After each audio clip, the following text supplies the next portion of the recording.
Okay, so this one's really interesting. We've been hearing reports from Larian for several weeks now that they've been doing a Hmm. whole bunch of optimization work for Baldur's Gate 3, a lot of it driven by the upcoming port of the game onto Xbox consoles and the need to get it running on Series S.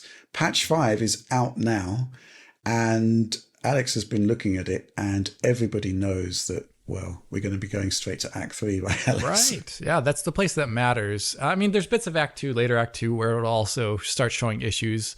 But Act 3 is really where it's at. And I've been doing this Rivington Road run ever since a little bit after launch when I did an Act 3 video.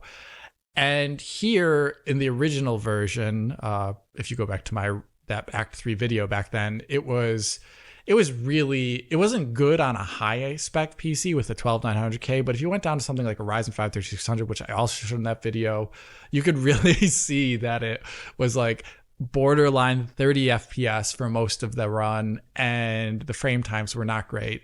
Every single time one of the earthquakes would occur, there would be a huge frame time spike. It was not great on the mid-spec PC, and going down to low settings really didn't help at all either. It was the gameplay and the amount of NPCs. It wasn't really like object density and variety that was the issue here. It's an role-playing game. It's about all those like CPU driven tasks. Fast forward to now, if you compare that exact same run at the exact same settings in the most recent patch 5 version of the game, there's a couple things you'll see looking at that Ryzen 5 3600 in the footage here. And it's basically, one, a lot better frame times. Really good to see. Two, this occurred from a different patch actually previous to this one. It might have been patch 3 or patch 4, but the earthquakes no longer cause massive frame time spikes when you run through it, which is really good. But the average performance level on top of all this is about 22% better. That doesn't put a Ryzen 5 3600 at the highest settings anywhere near being what I would consider a consistent 60 FPS in the sequence, but it will be a consistent 60 FPS in a lot of areas in Act 1, a lot of areas in Act 2, and if you're just like in like a lot of dungeon areas, depending upon how many monsters are there, it can definitely be a good 60 FPS. But like still going throughout this town, it's like 30 to 45-ish. And this is running in the DX11 client of the game. So it's a lot better. I'm really happy to see that. I'll also send Oliver this clip too, but one thing that I was kind of disappointed to see still, and maybe this is a little bit of a conversation that we can have here, is that Vulkan is still roughly like 5% slower than DX11 in this CPU intensive area. And this is, Ryzen 5 3600 NVIDIA driver. What do you guys think about that? First of all, them making the game run so much better, and then the fact that Vulkan isn't like actually up to snuff. Who wants to go first? John, any thoughts? No, go ahead. The DX11 versus Vulkan thing, I think it's really difficult to say what's going on there, right? Maybe it's just the fact that DX11 being a higher level API is just taking care of business, behind the scenes in ways that are just more efficient than Vulkan. We just don't really know. That this isn't really new news. It's surprising news because we don't really see it this day and age, right? Yeah. On the CPU front, I think a lot of the systems which you were testing in your Act 3 test there are not really reliant on stuff related to the CPU talking to the GPU, right? Right. So that's probably not going to sort of make any difference to the equation. So I am curious as to what, it must, you'd think in theory it has to be something to do with the graphics pipeline causing that difference, because otherwise it's the CPU's doing the same tasks, right? Hopefully. It's a bit of a mystery. Yeah. I guess the good thing about Vulkan support is that, and the reason it might simply be there is simply for portability to other platforms, specifically Linux. I think there's a native Apple Silicon version of Baldur's Gate 3.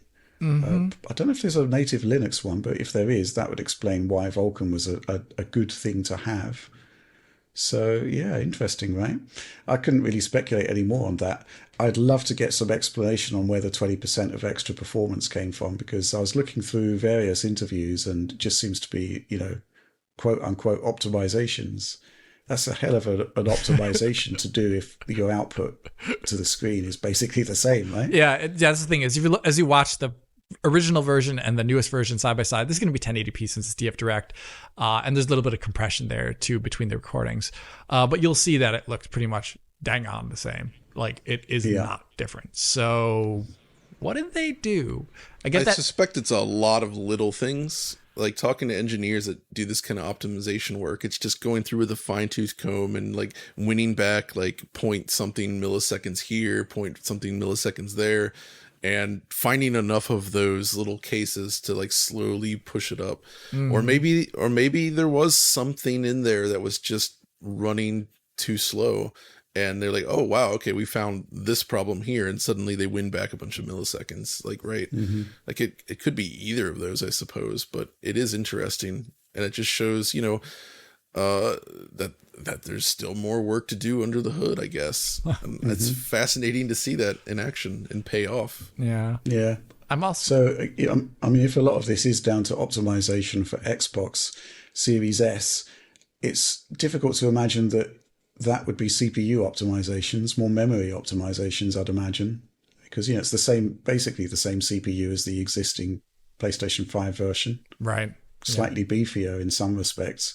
So yeah, maybe it is I think they've talked in the past about big memory optimizations they've discovered, maybe on the texture sides.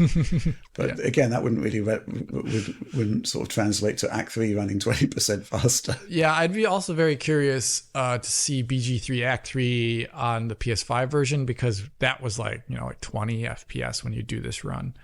I think Oliver's still got the footage for that. Yeah, he should. So do a retest on that. That'd be amazing to also see, because we know that CPU is like not the best Zen 2 CPU.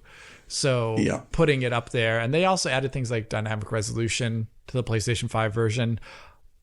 The game is much more CPU bound than it is GPU bound ever, so that maybe help in some areas of the game, but it's really about this CPU intensive stuff in Act 3 and Act 2.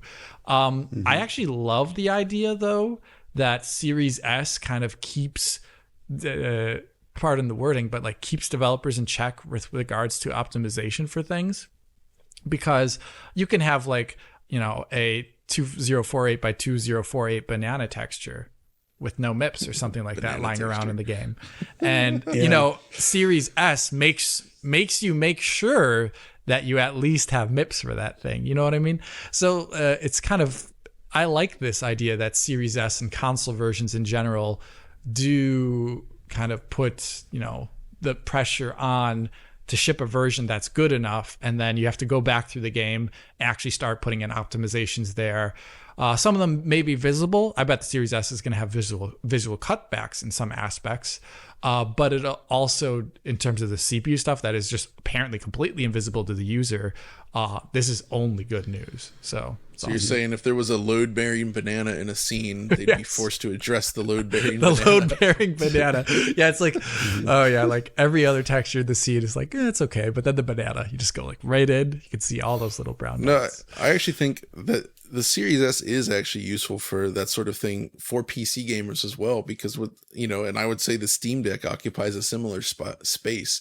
These developers want to hit a wider audience, and you've got to hit these lower spec targets, right? Right. And this basically helps ensure that they're going to do the legwork to make sure that you can play the game on these machines, which has the knock-on effect of improving the performance at the top end as well. So it's all good stuff. Yeah, I didn't. I just honestly think that I've said it before, I'll say it again. Series S GPU isn't the problem; it's the memory. Yeah, memory. Yeah.